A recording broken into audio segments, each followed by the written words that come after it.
She made a comment to her in the hallway. We were talking to her about testing, and I said something that I didn't. Were you sitting next to each other in the courtroom? You know I can get video from the courtroom. Okay, I So- understand that. Yeah, she was sitting next to me. You're not to have contact with her. You know that. Forget the testing. Defendant's bond at this time is revoked. This is going to be a waiver. That is correct. Mr. Rogers, you signed this examination waiver? Yes, I did, sir. You understand that a preliminary examination is a proceeding where the people would have to show by probable cause that the offense alleged was committed and that you committed it. Yes, sir. And you understand that you'll not have that hearing and that you'll proceed to circuit court for further resolution. Yes, sir. Right here, we see a crucial moment. The judge revokes the defendant's bond. For context, a bond allows a defendant to remain free before trial, but it's conditional. Follow the rules, or you're back behind bars. What rule did he break? That's what's about to unfold. Notice how calm the defendant seems as the judge goes through the waiver. It's procedural, but the real drama hasn't hit yet. Watch closely. You're about to see a courtroom take an unexpected turn. People also waive their right. Preliminary examination having been waived, defendant is bound over to circuit court on count 1 with 2 following. Street. Thank you. We would acknowledge receipt of the information, waive any further reading, and stand mute. Defendant having waived formal reading, standing mute, court will enter a not guilty plea. Pretrial will be set for 27th at 1:30 for Judge Slate Thursday. June 27, 2024, 1:30 Slade Thursday. Bond with its conditions will continue. Yes. The note in my file from the other APA that you saw in violation review that's today. Yeah. The May 17th, 2024 bond violation report. I do. Is there a reason why you were missing? You were testing elsewhere, weren't you? No, sir. I was told I needed a court order, and I was on video Zoom with you on my last court order, and nobody contacted me and told me where to go. Why didn't they? I do have information about a facility that he would like to test at. He lives in Macomb County. We Yeah, I'm on GPS. Oh, I'm sorry. called them and they indicated as long as the order indicates what sort of panel needs testing and the frequency. Well, that was supposed to be done before. If I give you a test today, are you gonna test? You know, the only thing I'm gonna fail for would be marijuana. Why are you using that? This section reveals the human side. The defendant admits he's been using marijuana and confesses to a past crack cocaine addiction. It's rare honesty in a courtroom, but honesty doesn't always mean leniency. The judge's face says it all. Empathy mixed with concern. Addiction recovery is tough, but bond conditions don't bend for personal struggle. What do you think? Should judges show more compassion in cases like this, or do rules need to stay black and white? Drop your take below. Can I speak freely?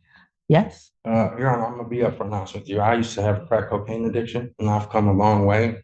I've been through a lot, you know, this past few months. You know, I lost my father, my grandmother. And there's no excuses. It's just the only thing that I've helped to. Give me an order. Okay, he's gonna go over to community corrections test today.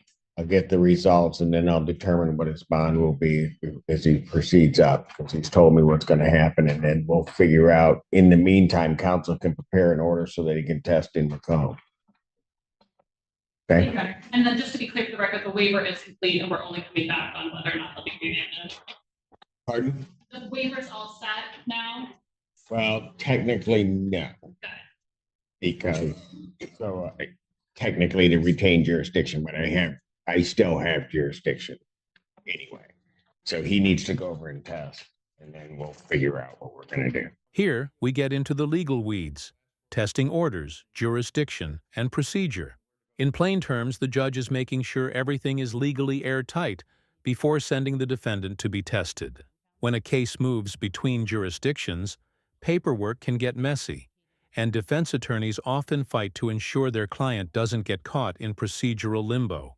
This is a moment where calm legal precision matters, because one wrong order could delay justice for weeks. Okay. Thank you. Thank you. Thank you. Thank you, Your Honor. Nicole, please on behalf of the people. Silvana Reed, Assistant Public Defender with and on behalf of Mr. Ruggs. As we were walking out of the courtroom, I went to release the deputy who was present. I did not believe that the victim of the domestic violence was present today because she didn't check in with us. As we were leaving, the deputy let me know that the victim was actually present today with the defendant sitting beside him. As we exited into the hallway so that I could see who the deputy was referring to, the defendant was speaking to Ms. Perkins out in the hallway, and the deputy confirmed that that is the victim. There, as I understand it, based on everything that's filed, there's a contact order. In that, in addition to the corrections violation, I'm requesting that he be remanded and that his bond be revoked. And this is where the courtroom flips. The public defender, thinking court was over, reveals that the defendant was seen in the hallway talking to the victim of the domestic violence case. That's a direct violation of a no-contact order, one of the strictest bond terms you can break. The assistant public defender's tone says it all: shock, frustration, and disbelief. Imagine being her, walking out, only to realize your own client just broke the most critical rule of his release.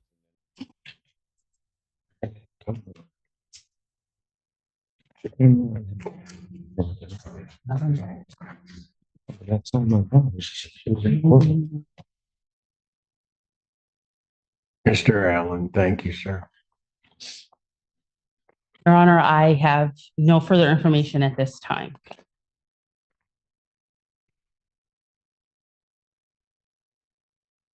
Does he admit to the violation? You're on. But she If you wish, wasn't here with me today, Your Honor. in the hallway. She made a comment to her in the hallway.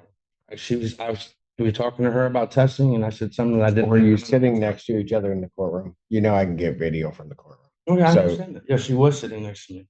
You're not to have contact with her. You know that. When the judge says, "You know I can get video from the courtroom," that's not a bluff.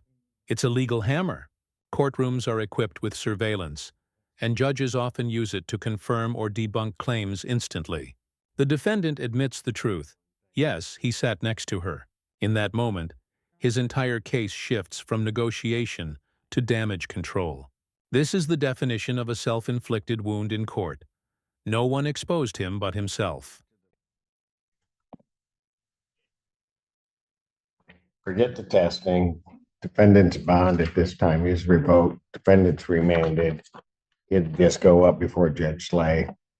I'll just leave it there. And there it is. Bond officially revoked. The judge remands the defendant, meaning he's heading straight to custody.